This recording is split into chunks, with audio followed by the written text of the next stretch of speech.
If you're looking to up your game in the sports content space, maybe you've just made game highlights and recaps and you want to take your storytelling deeper into sports documentaries, I'm going to share with you how you can do that today. Welcome back to the channel. I'm Daniel Mogg. I'm a filmmaker based out of Seattle, Washington. I've done a lot of sports micro documentaries over the years. We launched Russell Wilson Summer Camp with YouTube a few years ago. I've also done features with ESPN, Greatness Code with Religion of Sports. And the most recent project I did was with the PGA Tour and Hyperice, doing a player feature around Sungjae Im. So I've done quite a few of these micro sports documentaries over the years, and I want to share with you today some tips I've learned along the way as I eventually hit my goal of trying to take on a bigger sports documentary, whether it's a 30 for 30, Hard Knocks, some project along those lines. That's one of my big long-term goals I want to do. But today I want to share with you some tips to get started on doing micro sports documentary. So if you're looking to up your content game and make these types of short sports documentaries, make sure you stick around because I'm going to share with you the camera I think the best that's making these right now. I've used the camera myself and it recently had a $2,000 price drop, so stay tuned for that. So let's dive into these tips. The first is access. Honestly, without access, a compelling sports documentary is really hard to find. And this doesn't have to have access to the greatest celebrity or athlete out there, but even if you're starting on the smaller scale with like a local high school team or college, securing access within the team will just make your piece that much better. If you're just filming on the periphery, or definitely a huge no-no is to just roll up and start filming and putting cameras in people's faces. Working with the proper channels behind the scenes to gain access to facility, to players, to coaches, securing all that is really the fundamental place for starting to build a great sports documentary. They ain't cut. Yes, they did. They must have cut me. And if you want proof, think about all the greatest sports documentaries that have come out the last couple years. You look at The Last Dance, they had a team embedded for that entire season. Drive to Survive, there's cameras everywhere. And one of my favorites is Hard Knocks. Obviously that's in partnership with the NFL so they can secure it. Make sure before you ever start a sports documentary project that you work on securing the access and really paint your vision for what you think the film should be. Most teams, leagues, those making those final decisions will want to work with you if you have a strong vision for your film. And that funnels right into my second point, which is map out the story the best you can. In sports, any type of something where you're covering it live, things are going to pivot, they're going to change. I think what makes sports documentaries so great is they have all the great elements of storytelling mixed together: desire, motivation, conflict. You can find those amidst any of the great sports documentaries that you've watched before. And let's take my most recent project with Sungjae Im. Im is known as an Iron Man when it comes to playing in tournaments. And now here in Las Vegas, it is start number 100.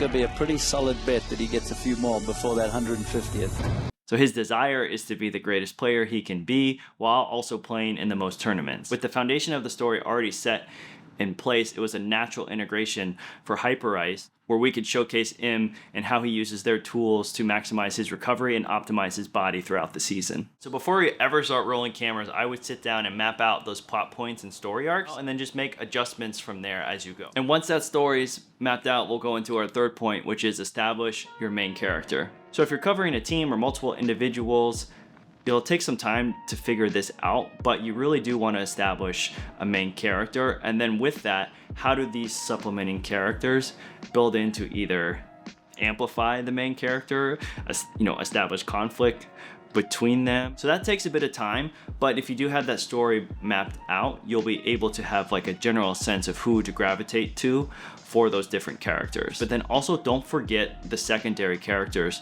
to the story. Going back to the access point, say you are working with a top level athlete, you might not always have access to them. You might only get a few minutes per day or per shoot. And so how can you utilize teammates, coaches, family members, those different people to showcase who the main character is, but also push the story along without having to hear it directly from the main character if you're limited on time with them. 휴식 충분히 취했어? 잠 많이 자고? 중간에 깼어. 중간에 깼어? 네. 왜? 시차적으로? Screensaver went off. Whoops. Preset interviews are crucial for documentaries to either fill in the gaps that you may have missed or just help push the story along when all you have is supplementing B-roll. But say you are shooting some sort of B-roll, don't be afraid to go up to someone and ask them their thoughts in the moment and get a candid reaction. Those type of small moments, even if you only use like 5 to 10 seconds of it, just help contextualize what's going on, give a little bit more drama to the scene versus just showing someone talking in an interview and then cutting to B-roll. I can't complain at all. You know what I mean? Russell's place is beautiful. We're all out working, having fun. It's a good life. Which brings me to my final point, which is shoot like an editor. Most of the projects that I've done, I was also the editor, so in a way, I'm helping myself as I'm filming different things. So if you have your story mapped out, if you establish who your main character is, from there, shooting like an editor will help you in multiple ways. One, to really save on the media and the storage so you're not overshooting a different scene or whatever's happening. So honestly, before I start recording, I go back to those story beats and really ask myself, how does this scene fit into the overall story that I'm telling? Or what angle, what approach do I need to take to make sure this fits in, instead of just having my camera and just recording whatever's happening. If you're covering some action, grab a hi-hat low on the ground, get those hero shots to make your character look larger than life, get that crispy slow motion footage that everyone loves, throw up a drone just to establish a different POV, and then get your wide angles to set the scene and the place. Mixing up all those different things will help keep your footage more compelling and interesting for the viewer.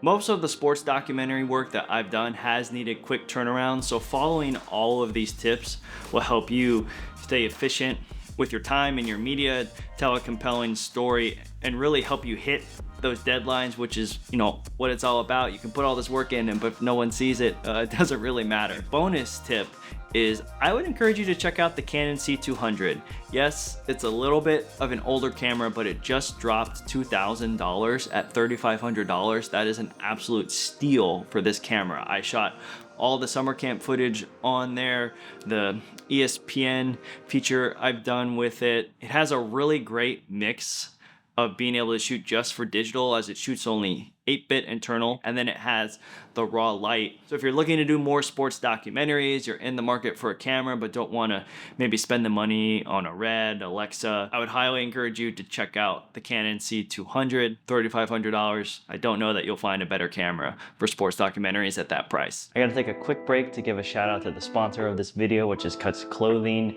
If you're in the market for a t-shirt, check out their AOT. It's really been my go-to the last couple years, whether I'm on set, putting up lights, holding cameras. It always keeps me looking super professional, well comfortable. It's breathable. I'm not sweating like crazy when I'm in it. I love putting it on and throwing maybe a jacket over it with on date night with my wife. Can't sleep on this tee for a date night. And then also been using it in the indoor simulator at the golf range. So that's just a really versatile shirt. If you're in the market for a new tee, I definitely recommend you to check out the Cuts AOT. And let's get back to the video. So I hope these tips were helpful for you. Like I said, I'm hoping to take on a massive sports documentary project at some point in the future. Fingers crossed. I'm gonna keep working on my craft and my game, but I hope these tips were helpful for you. If you have any questions, hit me in the comments below. I'd love to try to help you out as we're all on this journey to make better content. If this was helpful for you, I would appreciate it if you hit that like button, maybe even share it with some of your colleagues or friends. Thanks so much for watching, and we'll see you guys next time.